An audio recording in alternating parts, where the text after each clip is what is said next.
पाहिजे अशी अपेक्षा मंत्री चंद्रशेखर बावनकुळे, गिरीश महाजन आणि केंद्रीय राज्यमंत्री मुरलीधर मोहोळ यांनी व्यक्त केली आहे. अजितदादांना ज्या पद्धतीचं नेतृत्व होतं त्या पद्धतीने कधी अजितदादांचं असं व्हावं, त्यांना कधी अशा अपघाताला समोर जावं लागेल हे कधी महाराष्ट्राला विचारही केला नव्हता. आपल्यामध्ये या महाराष्ट्रात काही संभ्रम निर्माण करण्याऐवजी जे चौकशी रिपोर्ट किंवा ब्लॅक बॉक्समध्ये काय आहे, कशामुळे अपघात झाला, कशामुळे घटना घडली, हे सर्व आता आलेलं आहे. त्याचा वाट बघूया, नंतर मला वाटतं अशा गोष्टी करूया. मला असं वाटतं की एवढा मोठा अपघात झालेला आहे, एवढं मोठं दुःख झालेलं आहे महाराष्ट्रासह आणि त्या बाबतीत त्यांनी पुन्हा पुन्हा फाईल काढायचा विषय झाला, फाईल काढल्यामुळे अपघात झाला. त्याचं म्हणणं काय, मला वाटतं कृपा करून त्यांनी असं बोलू नये. मला असं वाटतं की वेळ नाही राजकारण करण्याची. काहीतरी संवेदना आपल्याला हव्यात की नाही, की आपण कुणाचंही उठायचं आणि राजकारण करायचं कुठल्याही विषयाचं. तर हा विषय राजकारण करण्याचा नक्की नाही बोलतात ते तर सगळं स्पष्ट आहे. त्याला उत्तरच पवार साहेबांनी दिलं. मला असं वाटतं हे कदाचित राऊत साहेबांनी ऐकलं नाही का, की पवार साहेबांनी काय सांगितलं.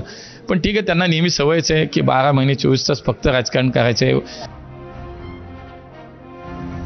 तर अशा पद्धतीने विलिनीकरण आणि दादांच्या विमान अपघातावरनं असं राजकारण एकीकडे सुरूच आहे. पण असं असताना आज एका घटनेनं राज्याचं लक्ष वेधून घेतलं. 2च दिवसांपूर्वी उपमुख्यमंत्री झालेल्या सुनेत्रा पवार यांनी आज आपल्या पहिल्या दौऱ्यातनं स्पष्ट राजकीय संकेत दिलेत.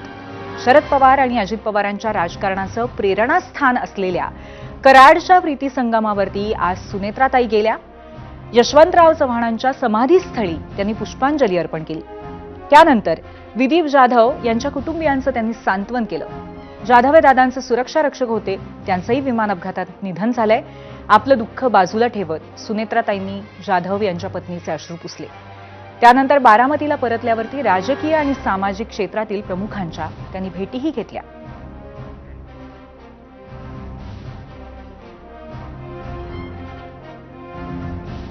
तर सुनेत्राताईंनी अशी खंबीर भूमिका घेतलेली दिसतेय.